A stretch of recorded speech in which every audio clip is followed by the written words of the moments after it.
ఈ లోకములో మన పాపములకై ఆ శిలువరానుపై వేలాడి ఆయన ఆ కల్వరి శిలువలో తన ప్రాణమును పెట్టి ఆయన రక్తం అంతటిని కార్చి మన అందరి పాపముల నిమిత్తం ఆయన వెల చెల్లించాడు.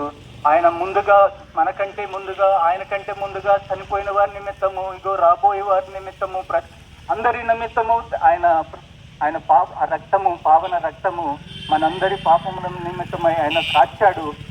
ఆయన పరిశుద్ధుడు గనక, ఆయన ఏ పాపము లేనివాడు గనక ఆయన రక్తము మన అందరి పాపములకు ప్రాయశ్చిత్తము కలగజేసింది కనుక ఆయన మన దేవుడై ఉన్నాడు.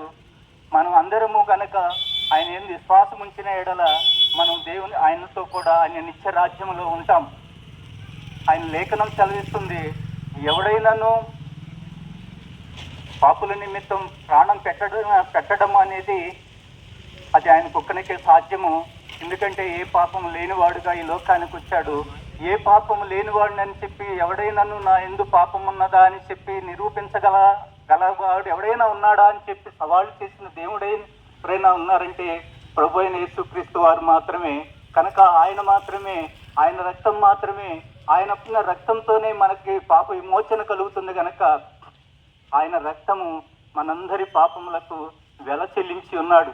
కనుక ఎవరన్నా కానీ నేను పరలోకం తీసుకెళ్తానని చెప్పిన వారు ఎవరు లేరు, కానీ యేసు ప్రభు ఒక్కరే నేను నన్ను నా యందు విశ్వాసం ఉంచువాడు ఎవడైనా నశింపక నిత్య జీవం పొందుతారని, నువ్వు నాతో కూడా యుగములు పరలోకమందు ఉంటారని చెప్పిన ఏకైక దేవుడు యేసు ప్రభు మాత్రమే. కనుక ఆయన యందు విశ్వాసం ఉంచిన యెడల మనము నిత్యముగా పరలోకంలో ఉంటాము.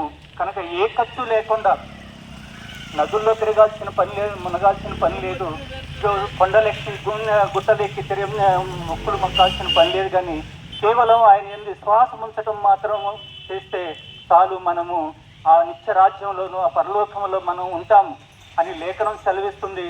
ఆయన ప్రభు ఈ లోకంలో ఉండగా చెప్పిన మాట అది. కనుక దేవుడే స్వయానా చెప్పిన మాట గనక మనం పరలోకానికి వెళ్ళాలి అంటే అది ఆయన యందు విశ్వాసం ఉంచాలి.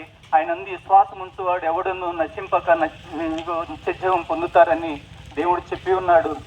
అలాగను ఆయన యందు విశ్వాసం ఉంచండి. మేము